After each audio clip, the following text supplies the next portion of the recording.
வாழ்க வையகம், வாழ்க வையகம், வாழ்க வளமுடன்.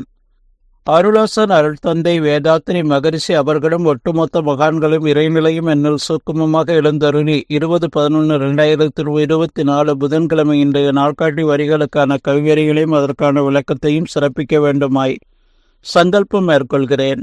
அனைவரையும் பணிவோடு முதற்கண் வணங்கி ஆரம்பிக்கலாம் என்றிருக்கிறேன். அனைவருக்கும் இனிய காலை வணக்கம். வாழ்க வளமுடன். சாமிஜியினுடைய இன்றைய நாள்காட்டி வரிகள்.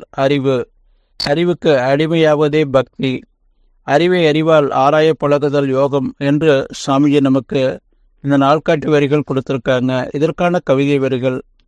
கடவுள்தான் அனைத்தையும் படைத்தான் என்றேன், கண்காது மூக்கு வைத்து கதைகள் சொன்னேன். கடவுளின் கற்சிலையை அறைக்குள் வைத்து கதவடைத்து பூட்டி வைத்து பின் அந்த கடவுளுக்கு பசிதீர்க்க பால் நெய் தேங்காய் பல வகைகள் படைத்தேன். ஆனால் கடவுள் என்ற நிலை உணர்ந்தபோது என் செய்கையெல்லாம் கண்டுகொண்டேன் சிறுவில்லை விளையாட்டாக என்று ஒரு கவிதையில் சொல்லியிருக்காங்க. இன்னொரு கவிதையில், அறிவை புலன்களில் அதிக நாள் பழக்கினேன், அந்நிலையில் உணர்ச்சிகள் அறிவை வென்றன. அறிவை அறிவால் ஆராய துவங்கினேன், அந்நிலையிலும் புலன்களை இயக்கினேன். அறிவு அகண்டாகாலத்தில் நிலைபெற அதிக விழிப்பும் வழக்கமும் பெற்றது. அறிவு புலன்களை அறிந்தது வென்றது. அங்கு வாருங்கள் அமைதி விரும்புவோர் என்று சுவாமிஜி 2 கவிதை கொடுத்துருக்குறாங்க.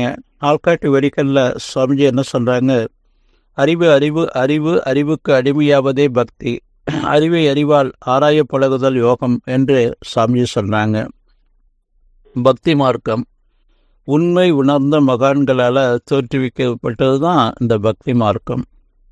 ஒவ்வொரு தனி மனிதரும் 16 அடிப்படை காரணங்களால் 7 விதமான சம்பத்துக்கல்ல குறைநிறை இருக்கிறது. அதை நிறைவு செய்வதற்காக மந்திரம், எந்திரம், தந்திரம் என்ற அடிப்படையில் ஒரு தகடு, அந்த தகட்டில் ஒரு மந்திர உச்சாடனம், அதன் பிறகு அதற்கு மந்திரங்கள் கொடுத்து ஒரு சிலை உருவாக்கி அதை பிரதிஷ்டை பண்ணி இந்த 7 விதமான சம்பத்துக்கல்ல அந்த 16 அடிப்படை காரணங்களான கருவமைப்பு, உணவு வகை, காலம், தேசம், கல்வி, தொழில், அரசாங்கம், கலை, முயற்சி, பருவம், நட்பு, சந்தர்ப்பம், பலாராய்ச்சி, பழக்கம், வழக்கம், ஒழுக்கம் என்ற இந்த 16 அடிப்படை காரணங்களால் உருவமைப்பு, அறிவின் உயர்வு, குணம், கீர்த்தி, உடல் வலிவு, சுகம், செல்வம் என்ற இந்த 7 சம்பத்துக்கல்ல நிறைவு பெற வேண்டும் என்பதற்காக உண்மை உணர்ந்த மகான்கள் தோற்றுவித்தது தான் இந்த பக்தி மார்க்கம்.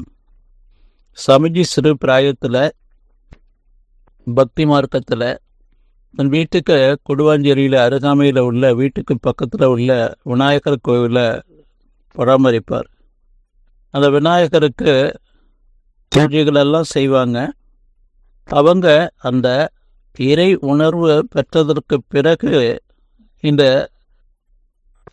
வழிபாடு எல்லாமே பக்தி மார்க்கம் என்பது நாம் அந்த சிறுபிள்ளை விளையாட்டாக அவருக்கு தெரிஞ்சது என்று அந்த கவிதையில் சொல்லியிருக்கிறாங்க. நாம் புரிந்து கொள்ள வேண்டியது என்ன? இந்த பக்தி மார்க்கம்னு இருக்குது, யோக மார்க்கம்னு இருக்குது. அந்த பருவமடைந்த பெண்கள், 14 வயது நிரம்பிய ஆண்கள் இந்த யோக மார்க்கத்தில் ஈடுபட்டு தங்களை முழுமைப்படுத்தி கொள்ள வேண்டியது அவசியமான ஒன்று.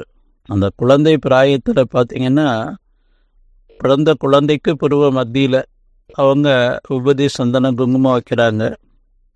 அதன் பிறகு ஒவ்வொரு பெரியவர்களும் அதோட தலை உச்சியில் தொட்டு அந்த துரியத்தை மோட்டிவேஷன் பண்ணுறாங்க.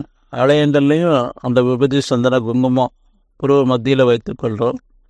பெருமாள் கோயிலுக்கெல்லாம் போனால் அந்த ஜடம் கிரீடத்தை எடுத்து ஒவ்வொருத்தர் தலையிலையும் தொட்டு ஆசீர்வாதம் கொடுக்குறாங்க.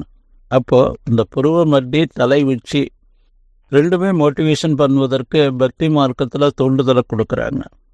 அப்போது 10வது படிக்கிறோம். அதன் பிறகு ஒரு ஐடி, டிப்ளமோ, +1 போகிறோம். அதன் பிறகு உயர்கல்வி.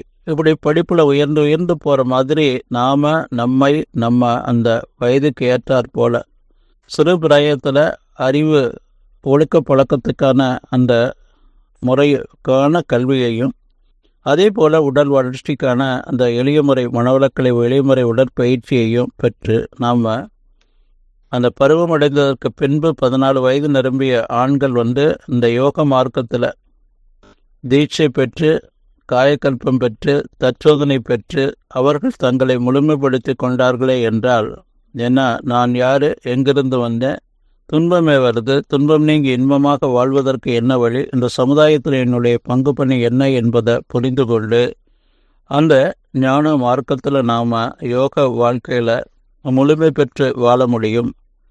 நாட்காட்டி வரிகள் என்ன சொல்லுது? அறிவுக்கு அடிமையாவதே பக்தி, அறிவை அறிவால் ஆராய பழகுதல் யோகம் என்று சொல்கிறாங்க சாமிஜி. அந்த குறிப்பிட்ட வயது வரையிலும் பருவமடைகிற வரலும் பெண்களும் 14 வயது வரையிலும் ஆண்களும் அந்த மனம் ஒன்று அந்த ஒழுக்க பழக்கத்துக்கான அந்த விளக்கங்களை நல்ல உள்வாங்கி, அதே போல் உடல் முழுமை பெறுவதற்காக எளிய முறையிலான உடற்பயிற்சி நம்ம உணர்வு தெரிஞ்ச நாளிலிருந்து ஆயுள் வரையிலும் செய்து வந்தோம் என்று சொன்னால் நாம் அந்த அறிவாட்சி தரத்தை உயர்த்தி அந்த இறைநிலை இணைப்போடு இணைந்து வாழ முடியும் என்று சொல்லி மனவளக்கலை பயிற்சி அதற்கு சுவாமிஜி வடிவமைத்து கொடுத்திருக்கிறாங்க. அதை எல்லோரும் பயன்பெறணும் என்று சொல்லி நன்றியோடு நிறைவு செய்து கொண்டு இன்றைய சிந்தனையை வாழ்க வளமுடன், வாழ்க வளமுடன், வாழ்க வளமுடன்.